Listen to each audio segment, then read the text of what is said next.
Yep. Okay.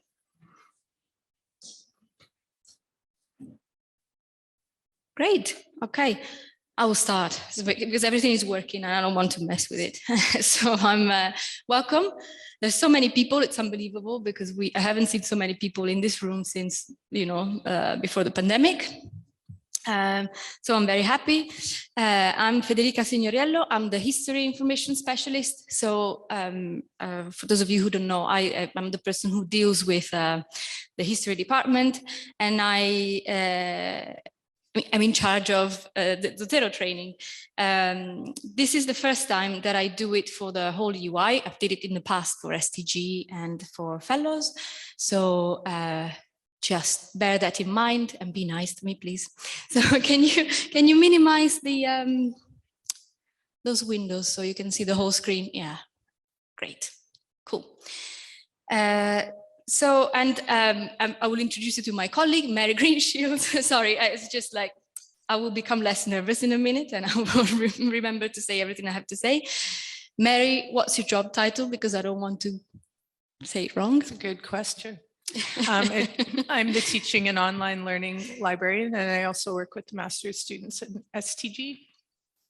Great. So we prepared a bit of an interactive session, as I said in my email. I hope that you all received it either yesterday or today, because this session is designed with the thought that this is really the basics. You don't know how to use Zotero. And also in this room, we have PhD students, PhD researchers, but we also have fellows. And I think there must be some master students as well, either online or here. So I just take into account everything and I will explain everything from the very beginning, okay? So yes, I will introduce you to him in a minute because I have a slide for him. Yes, I was saying we have more training to come. So as I said, this is the very basics of Zotero. And I prepared 2 silly slides just to break the ice. This is the first one, and then there's another one, and then I stop. So this is how I feel now when I hear that some people do the references manually. And I have to confess something. I also did that for my PhD thesis, and it was a nightmare. And it feels like my life was wasted on taking care of citations at the bottom of my pages, and I hated that. But then my life changed when I started using Zotero. So self-confessed kind of disaster, but there is hope. If I made it, everybody can make it. As I said, there is more to come this semester. This is a slide where I introduced Dario here. I didn't forget about him. So we have an intermediate session on the 30th of November, so in a bit, so you have a bit of time to exercise. And but this year, the big news is that we have a series of drop-in sessions on Mondays. And this was Dario's idea. He's a history researcher, second year. And he's a Zotero guru, magician, I don't know. He knows so much more than me. You can do so many things with Zotero. Do you want to say anything to, entice these people and make them come? Welcome to the cult. So no, the idea of these sessions is just you can drop in whenever you want. You don't have to write an email. You don't have to register. You can come with concrete problems. There is an idea of what we can do, but we can always just throw that out of the window and we're just there. And if you need it, then you can come. Otherwise, you don't. Looking forward. Right, so it's basically every Monday, and there is a different room. I didn't put the rooms on the slide because there wasn't space, but you find them online. I can give you the links, afterwards. The idea is also that we are 1 week here and 1 week in Salviati. So we try to cover the 2 biggest villas, I guess. So let's move on. I like to prepare you for what is coming, and I'm telling you straight away, I wish not to cover the 2 full hours because it's too much. And I'm not a fan myself of long sessions, but oh yes, I can share the link later. Sorry, I see the question in the chat. So I'm starting from citation styles very, very briefly, because as I said, the levels in this room are very different, and just bear with me if you're really an expert. Then I will just tell you why we support Zotero at the UI. I will give you an overview of the workflow, which is import metadata, export citation, edited citations, and then some bonus features that you can start working with, because it's actually pretty easy to learn, and you can start working with other stuff at the end of the session. I will stop about 3 or 4 times so that we can have some little exercises. I hope that you downloaded Zotero already, because it's useful if you can just try to use it. We will pause for 5-10 minutes. We will help you around the room when I give you the exercises, or we will help you online if you're online. So I start with this because I know that EUI is a bit weird when it comes to citation styles. There are no compulsory citation styles, not even departmental ones. So what you should do, this may be obvious, but you should ask your supervisor what they prefer, and possibly at the beginning of your project, so that you get used to the citation style that you're supposed to use. And if you get to choose, you should familiarize yourself with what is customary in your discipline. If you really have no clue, our advice is to choose APA, which is the Association of American Psychologists. I'm not going into the acronym, but anyway, it's the clearest, easiest, just, basic style, and it has everything. APA, this is my advice. Otherwise, of course, if you're a humanist and historian, APA won't do the job, and well, you know that historians like to complicate their lives. And then I'll just carry on. If you cannot find the style, if you have something in mind, for instance, you're a lawyer and you really have to use Oscola, if it's the pronunciation is that, I have no idea because I'm no lawyer. And you don't find it in Zotero by default. There is a link that I also left in the PDF that I sent you, where you can download the style, and there is almost anything. So don't despair. And I'm just concluding this citation style speech by saying that citation styles are hundreds, as I just mentioned. They have hundreds of rules. They can be very complicated and just horrible to learn. You don't have to learn them because you can use Zotero. But bear in mind that 2 main kinds in text, I just underlined in highlighted actually in yellow, brown and Mondon on the slide. So you have it inside your text, and then you have a list of citation or bibliography at the end of your paper, of your thesis, and you go there to see what this brown and Mondon is. Otherwise, you have footnotes or endnotes. So you have a little number, the apex, and then that sends you to the bottom of the page or to the bottom of the section of the book, etc., with the whole reference. I'm done. So why at the UI we support Zotero? Because it's an open source software. It means that it doesn't belong to anyone. It's developed by volunteers. Of course, it was created by some. I'm not going into the history of Zotero, not at all. But there is a support, but no user has to pay to use Zotero, and this means that you can keep it forever. Which is great because, as I will tell you in a minute, you will collect so much metadata that you can use for the rest of your academic life, and it's all there, and it will follow you wherever you go. And bonus, UI members get free storage. So Zotero can also store PDF files, and of course they take space. And this space is for Zotero users at the UI is free. So I'm sure, you know, we all have OneDrive at the UI, and I have my old Dropbox from my student days. We all have online storage, but this is particularly nice because it's connected to, you know, your metadata, and you can open a PDF whenever you need to. Zotero comes in lots of forms. There is the Zotero desktop app, which is what I wanted you to download. It's the software, you know, it's the basic thing that goes on your computer. There is a Microsoft Word plugin that I hope you checked that you have in your Microsoft Word on your computer. So it's a little tab that comes up when you install Zotero, the app.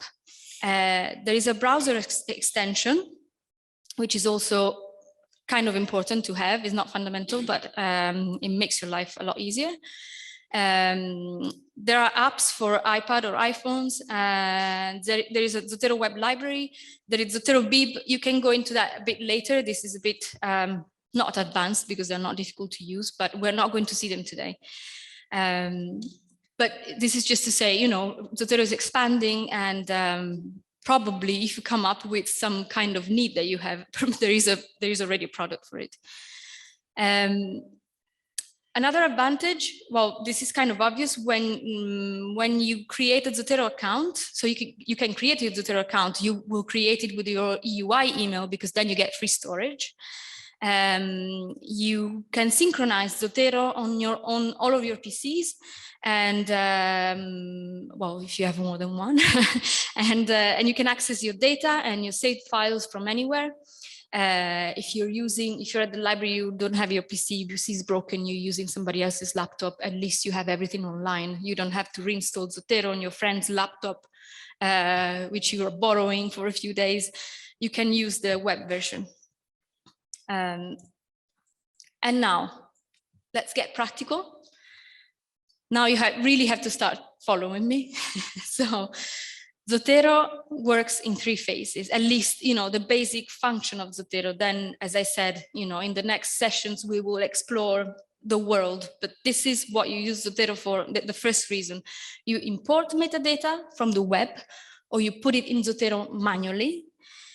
You organize and edit this metadata, and then you export citations on your document. So you take the information, you adjust it, you fix it if you need to, and then it goes onto your Word file as you want, so as your citation. I'm explaining better in a minute.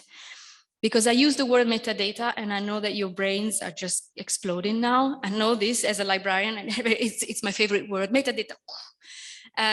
Yes, so metadata is data about data. So if you think of a PDF file with an article as data, the metadata is all the information about the article. So the fact that it's an article is not a book chapter, the title, the authors, the title of the journal, the page numbers, you know, all the information about that. So with Zotero, you capture that, you capture metadata.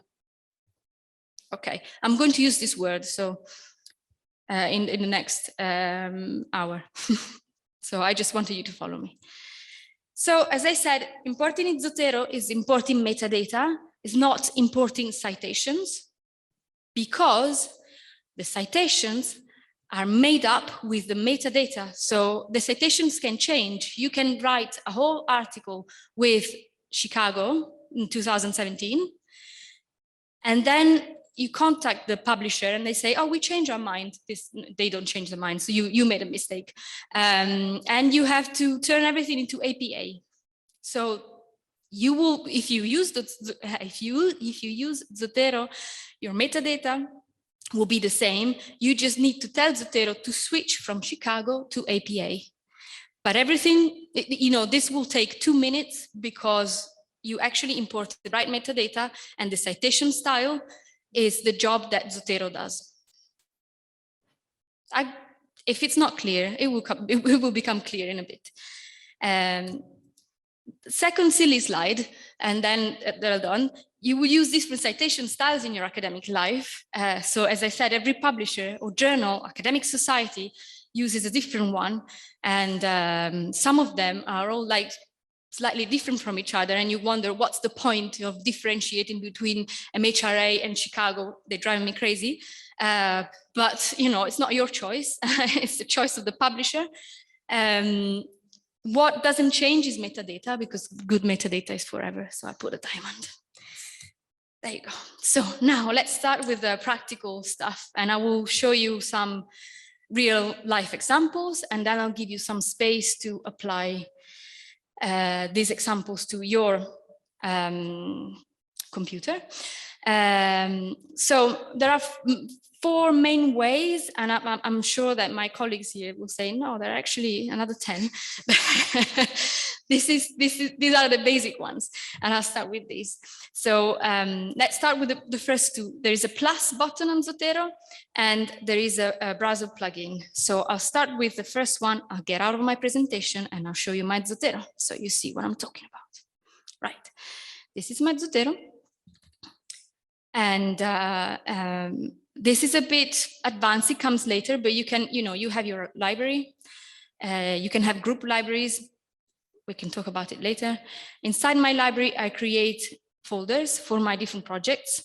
I feel like I should get rid of some of them because they're becoming too many for me. And I created one for today, Zotero training. And then first method, the plus button. I click on the plus button, and then I add the metadata for the item that I need to add. In this case, I want to add a book. I have a little example here. So that would be, and then you're all watching me writing, so. Yeah, there you go. And there should be an accent there that I don't have on this laptop, so never mind my French. Then, as you can see, I created the book. I'm typing into the fields, and it lets me type whatever I like. So the surname first, and Jacques as the first name. Sometimes it proposes stuff that you already have, so it's easy because if you have lots of articles, book chapters by the same person, you just select those when they come up. Then there is Paris, and the publisher is, like in this case, it's already here, it's Gallimard, and the date is 1988. My book is done because this book is easy, and that's why I chose it.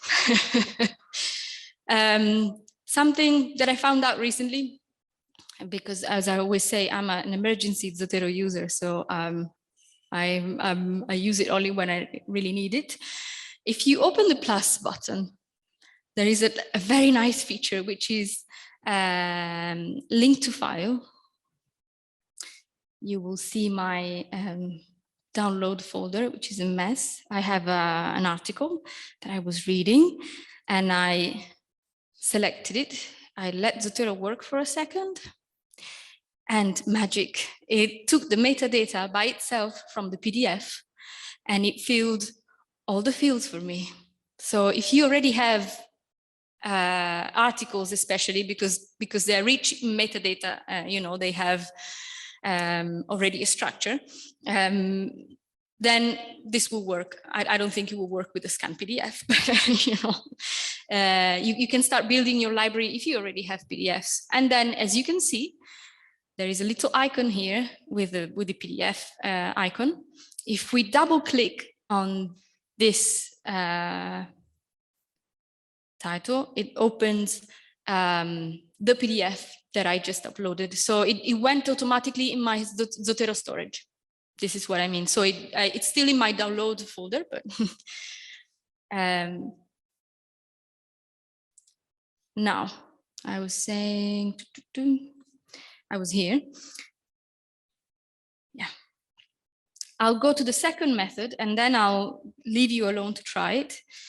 I said that the second one is the browser plugin. So if you followed my instructions, you should have a plugin on your browser, So it works with Chrome, with Firefox, and what else? Safari. So you have a choice. Right. And I'll show you how it works. So I'm going to the library catalog, which is an excellent place to take your metadata from, because, you know, we curate and we edit the metadata to make it accessible to everyone. And I want a book by Professor Corinna Unger. There you go. I open the record for this book in the library catalog. And as I said, if you have installed the plugin, you will have, I have lots of plugins, so forgive me, but it's my job. You will have, and always in the same place, like, you know, the plugins always have the same kind of order on your browser. In my case, Zotero is the third. And the image will change according to the kind of item that you are seeing. Not always, but in most cases. So in this case, this is a book. Zotero recognizes it as a book. And there is a little book icon here. So, and if I hover on it, it says save to Zotero. I click on it, and it asks me in which folder I want to save it, right? And Zotero training is ready because I have Zotero open here in this folder.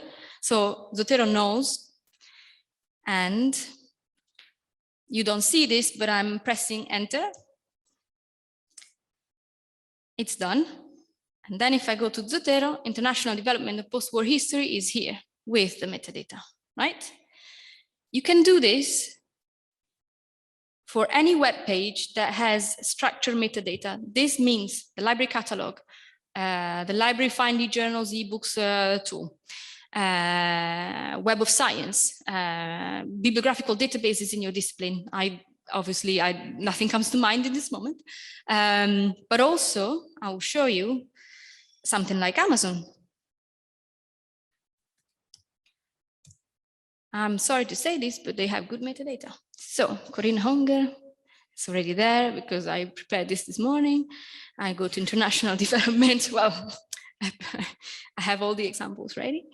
And there we go. I don't want to buy this book because we have it at the library, but if you pay attention, there is the little book icon on top. So I press the book icon, it shows me the same folder.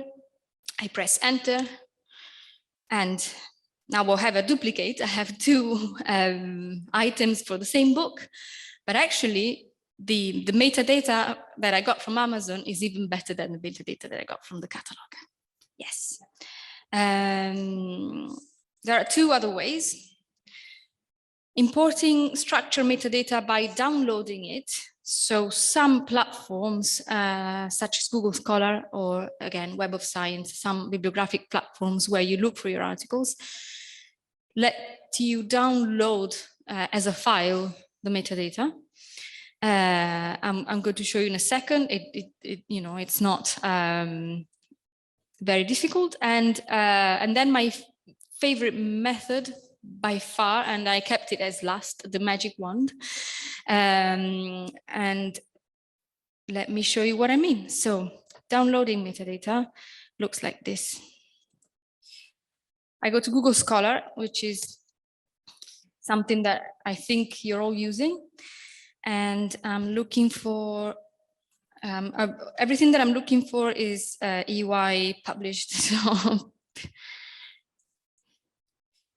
yeah, there you go. And I already looked for it, so it's very easy.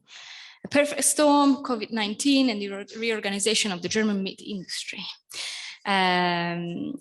You don't even need to open this. You just go to the site, and obviously this changes from website to website, and I cannot tell you in how many ways because I've seen a certain number. But on Google Scholar is this site.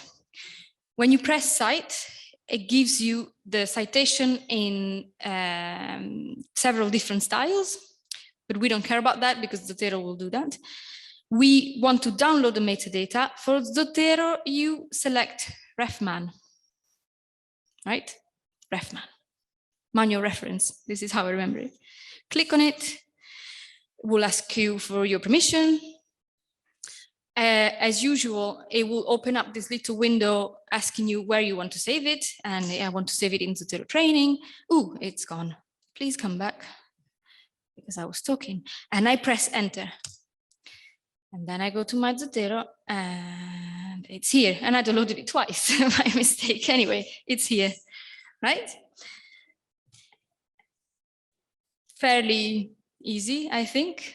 So I'll show you right next to my favorite method. So let's say publications, and I exclude with the term publications, web pages, blog posts, anything that is not published formally. Formal publications such as journal articles and books have a unique identification number. For articles, and actually also ebooks, it's called DOI, Digital Object Identifier.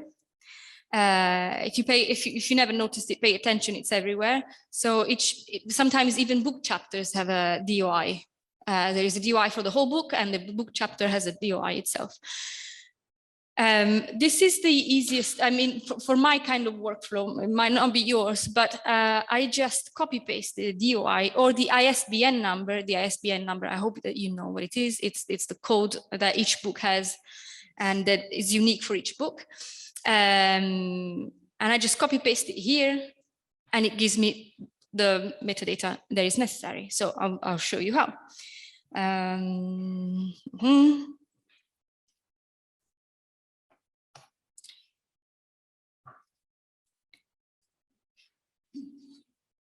Civil crisis management in Poland, the first week of the relief in Russian war on Ukraine, published by a EY PhD researcher. I open the article. You know, you might get there in different ways. This Google Scholar was the easiest for me in this moment. I might download the PDF. I might just read it online. What I need here is this, the DOI. You see it? The DOI is actually what starts with 10 here. This is the unique number. And it becomes a link, a URL, so that you can link it and find it on the web. It doesn't matter what you copy paste. You can copy the whole thing. Copy. Go to Zotero, click on the magic wand and paste it. And enter. There you go. I've got my journal article. It's magic. I love it, honestly. And yeah.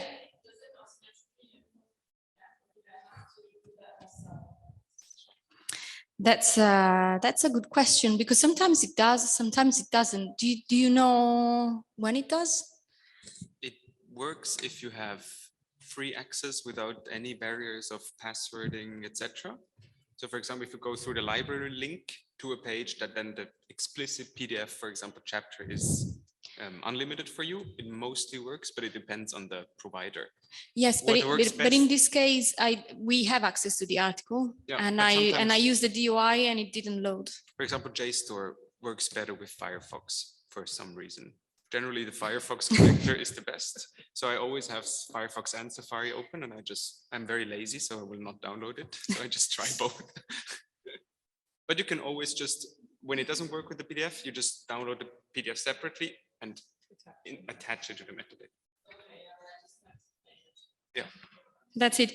But if you double click, not in the metadata window, but here, it should work. So if I double click here, it opens it, because in my metadata, there is also a link. So sometimes, I have worked with Zotero now for years, so I don't remember what I have, what I don't. Sometimes I just double click and hope for the best. But the second step, I won't go too much into it because it's really kind of straightforward if you know the citation styles a bit. You have to check what you just imported. Don't just assume that you've got the metadata from a reliable source and it's good, because most of the time it's not. So I hope you know, like, what are the fields that always have to be there. For instance, the page numbers for an article, the place of publication for a book. It depends on the style. Some styles don't require it any longer because, you know, we're all reading ebooks. But please pay attention to those. I will just show you. Somebody online noticed that there were mistakes in the metadata that I downloaded. Yes, I kept it there on purpose so that I could show you this. For instance, what I downloaded here, this book. Well, the metadata that I downloaded from the catalog didn't have the place of publication, so I can just click in and edit it.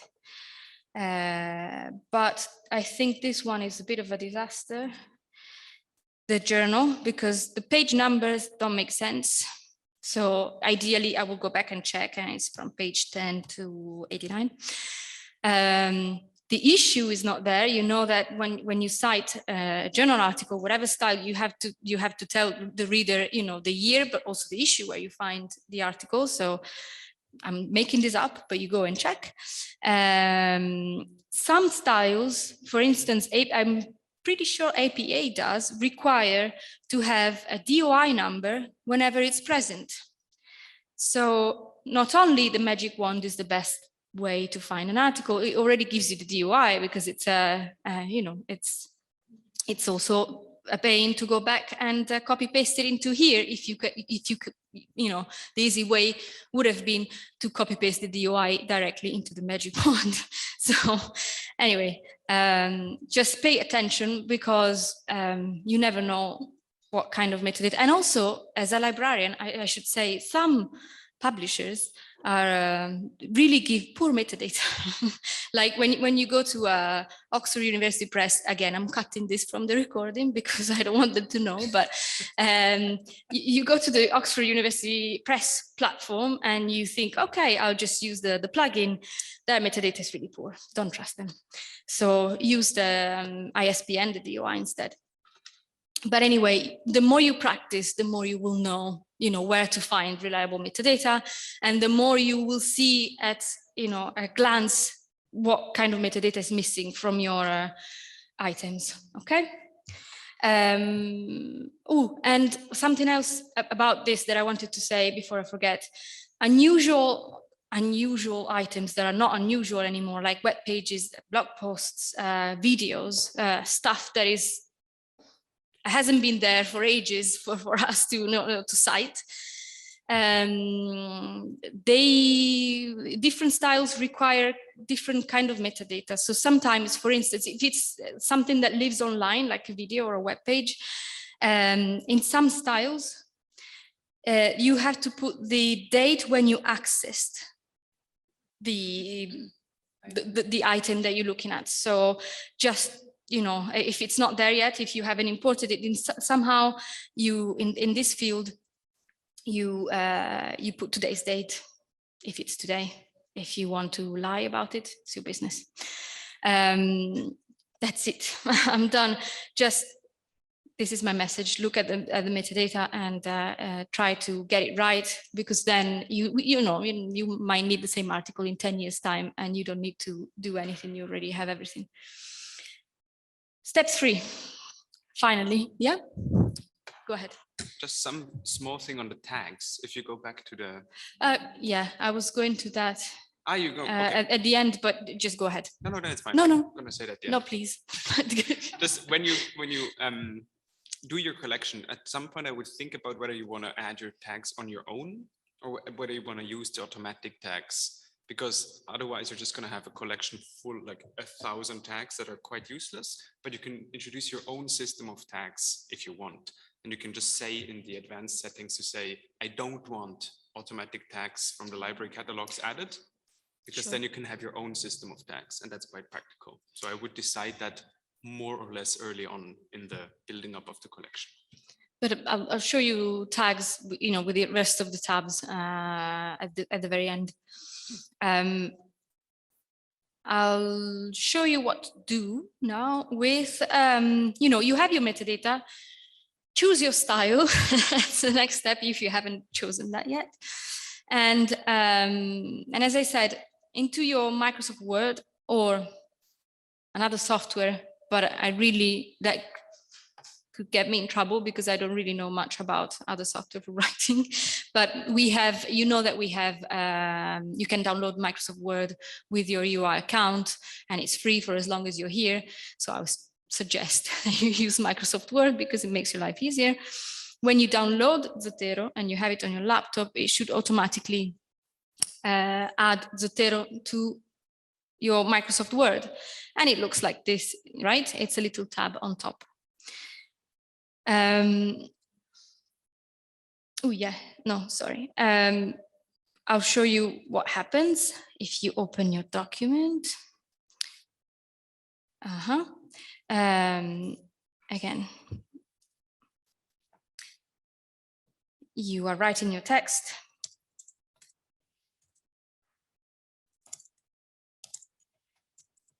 Okay, let me make it a bit bigger. Good typing. Right, I want to add a citation here. I go to the Zotero tab, I click add the citation. Is there a, yeah, no, okay. When I do it the first time, it will prompt me to my document preferences. So in this document, I have to choose what I want to do. So if I haven't done it yet, but the first time I insert a citation, I have to do this. So the citation style is the first choice. As I said, you know, you can add styles if you have to. The language of my document. You can have the citations inside your documents in two ways, either as fields, and this is my choice, and I'll show you in a minute what they look like, or as bookmarks. Now, I look into the bookmark choice, and I don't understand it. If you know how to use bookmarks, I used bookmarks in Word, Microsoft Word before, but I don't know why you would make a citation a bookmark. No idea. So my advice would be just leave it as it is. Choose fields and automatically update citations. I would leave it on. This is my personal choice, but I think you need some practice to know what you prefer. And I'll show you what it means in a second. So basically, I leave it all as it is, except for the citation style. Well, in this case, I sponsor APA, so I leave APA and I click OK. Now, because I want to add a citation, Zotero prompts me with this window. And in here, I type my citation, and it's really like a keyword search. So I remember I downloaded a Unger book earlier, actually two, but it's, you know, it's my problem. So I'll just select, you know, it gives you a list, choice. You can also type in more words like, let me open a window into my research, and not like very obscure research, if I, because I have lots of items about this guy, but you see how many I have. So I don't want to scroll, but I know that the curator is this guy. And so it gives me only 4 choices. So I can choose one, right? So what I mean is that you can type in as much as you want if you remember even the date or any other kind of metadata. Let me go back to something normal. Yeah. You can have one citation. So now I have Unger 2018. I can add another one if I want to. Well, that wasn't my choice, but I'll go ahead. So I can have 2 inside the same brackets inside the text, because this is how APA looks like. I can have 20 if I want to, if I need to. And this is how we insert the citation. If I change my mind and I want to go for Chicago, which is a footnote, kind of, citation style. I select Chicago and I go for it. That didn't work. Great. It didn't work. Never mind. Let me try again. I just did this the other day. For all historians, use Chicago. Sorry for undermining you. No, so much text.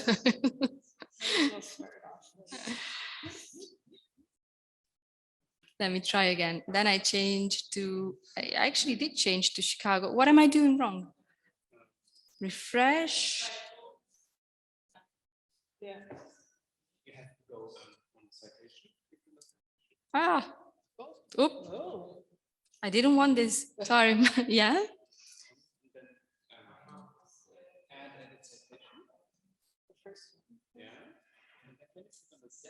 With the drop down. You see? No. No. It gives me the classic hue. That is strange. There.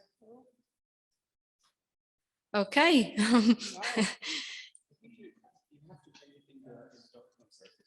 This is what I did, and I swear I did this the other day with something I'm writing.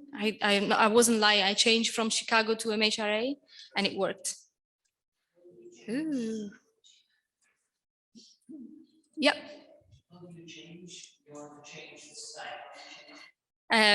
This is what I was trying to do, but it's not working, and I don't know why. In the document preferences.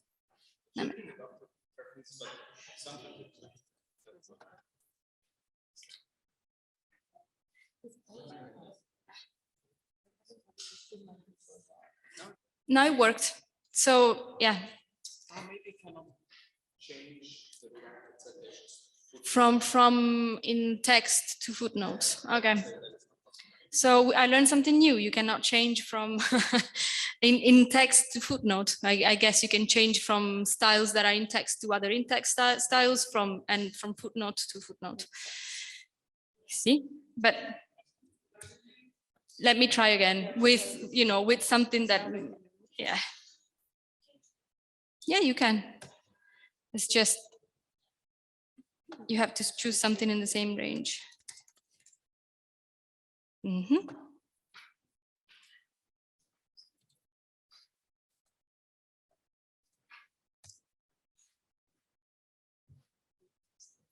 See, there's something funny going on. Let me close Microsoft Word because I don't think it likes me very much. Don't save. Don't save. Let me open it again. Yeah. So it's me. I'm sorry. It's only because you're showing it. Of course. So we take that back. You can change from any style to any style. It was a word problem. I'm on IPA, and now I go to document preferences, and I go to Chicago. See, it's me. It's me. There is something wrong with my Microsoft Word, so maybe we can show later with you if you share your screen. But anyway, this is how you add a citation. You can modify a citation, not change the style, in this case with my Microsoft Word, but let me do it again. No. Maybe it's this book that is not very lucky. And then you realize that you want to add something else in your citation, another item. You click on the citation. You see, this is what I mean by field. It grays up and it becomes a whole thing, right? If by mistake I do this, I delete the whole thing. If I want to modify the text inside my tab, inside my field, I can. But I have to be careful and click right where I want it to change. This doesn't comply with the style, but to give you an example. But as I said, you click on your field that constitutes your citation. You go again to the same button, in this case, edit citation, and you will see the same window again with the citation that you already have. And then you can add, or maybe I want something before Unger and I want, I cannot spell their surname apparently. Okay, go for a Guillot. There you go. And now it changed the whole field and it made it into one. So I have two citations into the same brackets. Go ahead. You can also add page numbers directly in the field. Oh, you wanted to say that? No, yeah, no, that's what yeah, go ahead. I'll try to do it. If you do the edit citation thing again. Yep. You can click on the Unger thing, for example, and then say page 55. Nice. And then go to the field again or enter.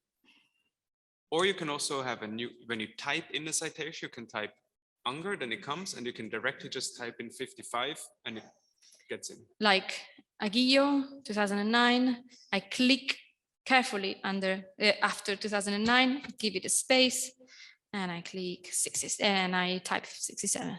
That's it. So, can you switch on your mic so we can also people at home can hear you?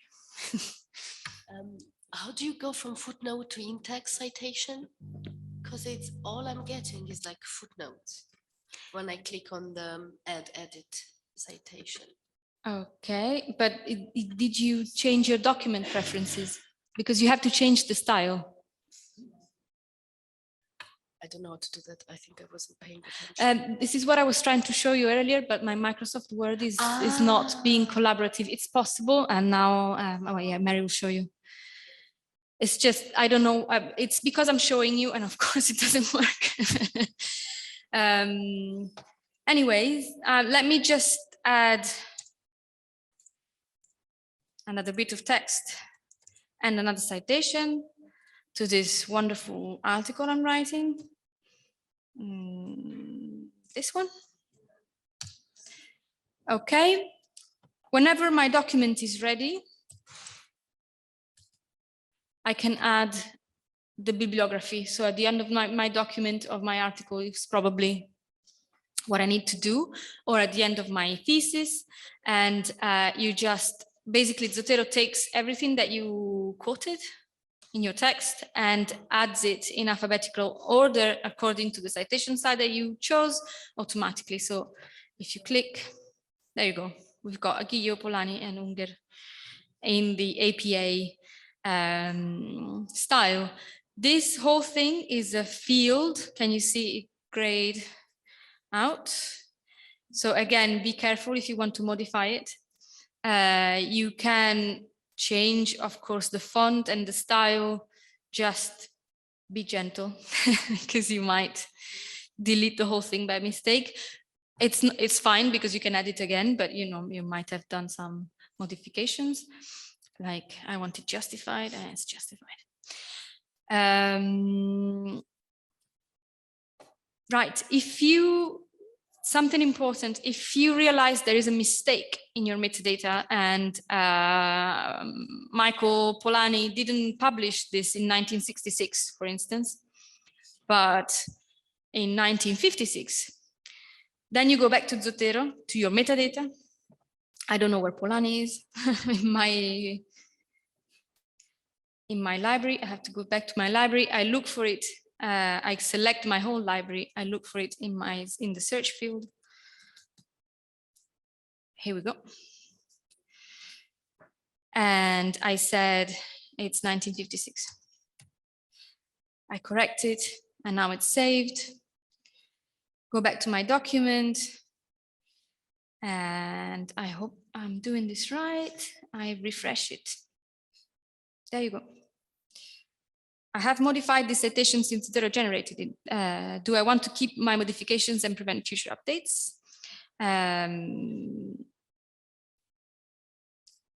Yes.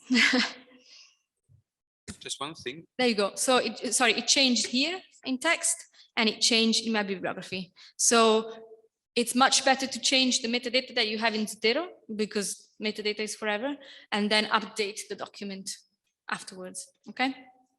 you wanted to say? Just whenever you can insert information in that little window by editing the citation, because then you won't get asked whether you want to keep your changes. Because it can be, for example, if you insert page numbers for 200 citations manually into the document, which is possible, it will then also ask you 200 times whether you want to keep those changes. But if you add the page number in the little window, it will never ask you. Yeah, it takes a bit of practice. I think when you get used to it, you know, after Zotero asks you the same thing for the millionth time, you think, yeah, go ahead. Yeah, I have a question whether is it possible to make a bibliography out of references that are manually typed before? So I have a document open with references that I typed manually, and something doesn't seem to be working with the bibliography adding. So is it my problem with the preferences, or it's just not possible? No, but there's something you, if you have this metadata in Zotero, I don't know, you can also, there's lots of nice little functions that you find with experience in Zotero, and you can, I use this in, my daily work quite a lot. So I want a string of text to quote this article, for instance, because it goes into a document that I have to use at work. I have my metadata in Zotero, my collection, and then I create bibliography from item. You see, like I right click, create bibliography from item, select the style that I want. Let's go for Chicago. I hope it works. And output mode citation. Now I wanted the bibliography, so the whole thing. Copy to clipboard, yes. And then I will open another document, not to confuse you because it's a different thing. So I paste. So you can also do this occasionally if you need to, or all the time if you prefer.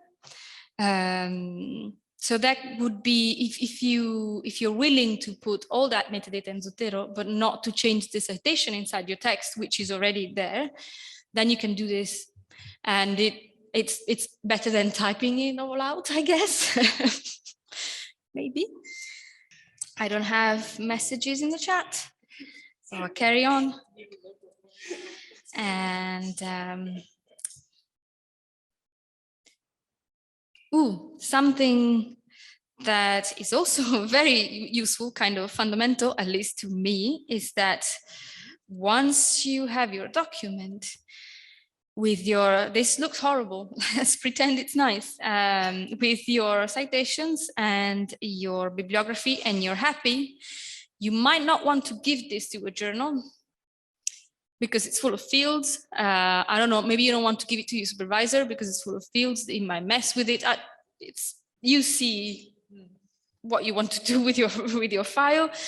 The way I usually do this is I save a version of my file and I call it such and such Zotero, and it's for me.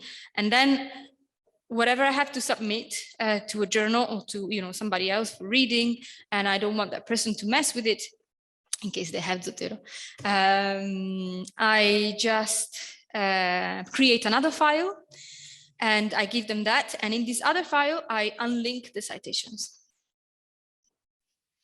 Removing field codes will prevent Zotero from updating citations and bibliographies in this document. Are you sure you want to continue? Yes, because I have my own version saved, so it doesn't matter. Now it has become a normal text file. There are no fields anymore. It's just a normal file with citations and a bibliography.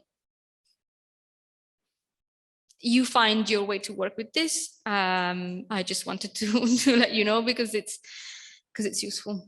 You cannot go back, right? So make sure you save a version with the Zotero fields for yourself, because this cannot be retrieved. Even if you could do Ctrl+Z, you're doomed. Right. Let me go into the bonus stuff, and then you can leave if you want to. You can try this out, do what you want. With every item, you can attach a file, and use the UI free storage. As I said at the very beginning, we have free storage. So let me download this file. So I double click and it should find the link. And then I download the file. So I do the thing for real. PDF. I'm blind. Okay, view PDF. And I download it into my download folder. Okay, go to Zotero and then we never tried find available PDF, but I will do find attachment.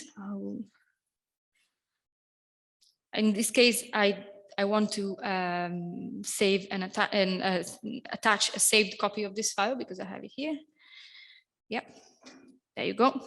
I've got it saved in my Zotero.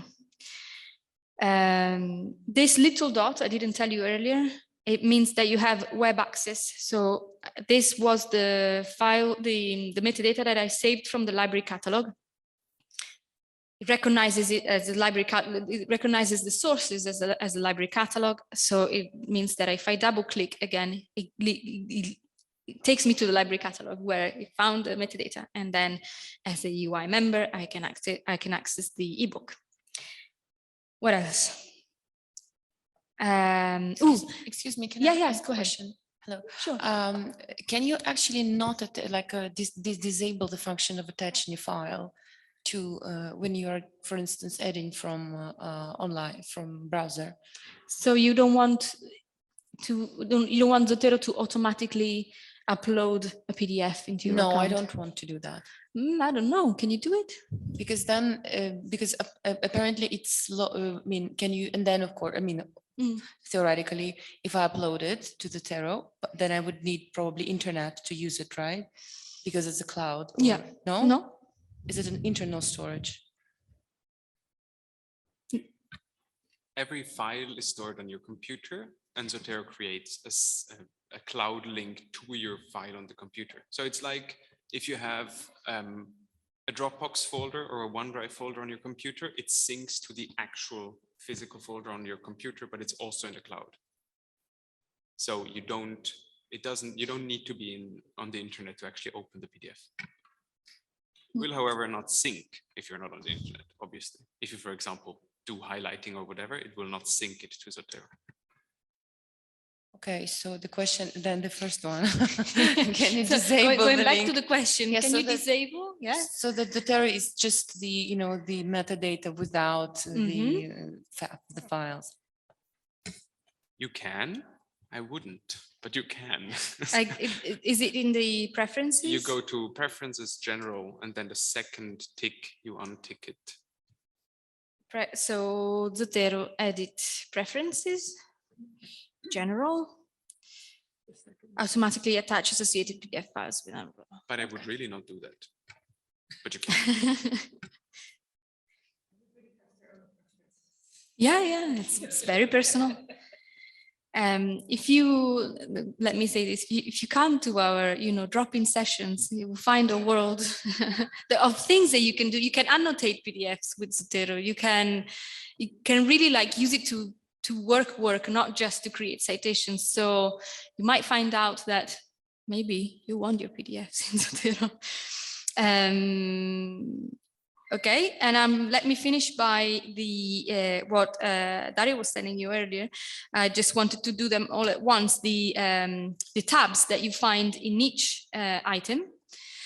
You have the info, which you talked about extensively in the past hour. Notes, you can add your own notes and they work like notes. Again, you can use them as you like. I'm not a notes user. How do you save this?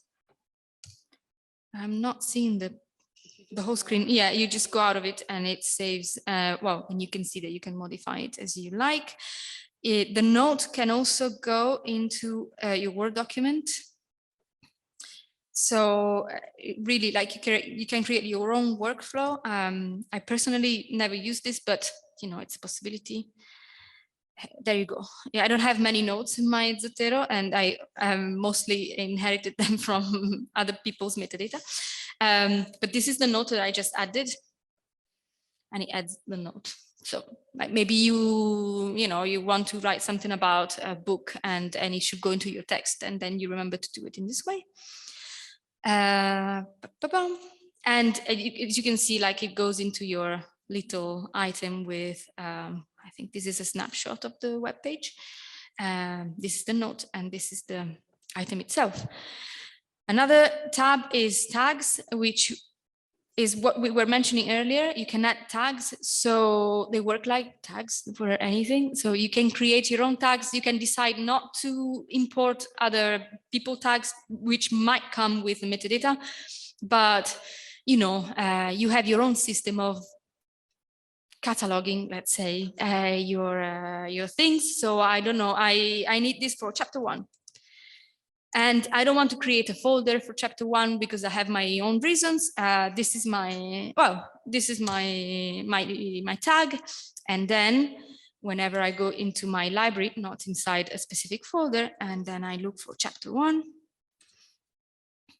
there you go. It's there because it's my tag. So it's a way to find your things in a way that makes sense for you. And something else that I don't use, but I should, is the related items. So you can choose to create relationships between items. So if you know that if you choose an article, if you quote an article, you also have to quote another one because I don't know, some reason that you only know, and they have to be put together in the text like this. You can create relationships so that you know and you remember to do it. So these are possibilities, and I just wanted you to know that this is what you can do inside an item. So yeah. If you're working on a couple of papers, for example, and you have for each paper a different folder, but you use some of the sources are the same, would you duplicate that in your folders? Or would you can, would the entry be there just once? Yeah, exactly. I didn't mention this because I didn't talk about the way you organize your library, which is, requires another hour of our time. But yes, so basically, the way Zotero works is that you have your library and all of your items, everything is inside your library. So if I open my library without opening any folder, sorry, I'm into a search box now, it shows everything that I have, right? Then inside this, you can create folders, but then, for instance, if you want to delete something from this folder, it will ask you if you want to remove it from the, where is it? If you want to move the item to trash, which is the bin, and eliminate it from Zotero completely, or you want to remove it from this folder. You see, because every item lives in your collection and then you choose to have it in a folder, but it doesn't mean that if you delete a folder, it will delete all the items inside it because they live in your collection. Which is quite clever because yeah, I make mistakes all the time. And then I think we can talk about it in the next session, but for instance, duplicate items. This is my folder of shame. Like, because I use the same items in different folders, and then I duplicate stuff, and this is what happens.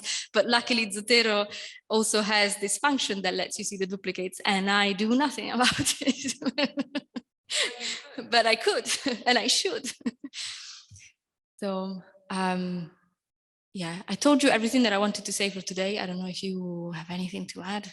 This is the very, very basic use of Zotero. If you want to say and ask questions, you're very welcome, or you're free to go. I will send you a feedback link, a link to a feedback form, very quick, very easy. Please be good. No, but I really, because we changed the format of this of this training quite a lot. So it would be useful to know if this kind of training is useful at all. Okay.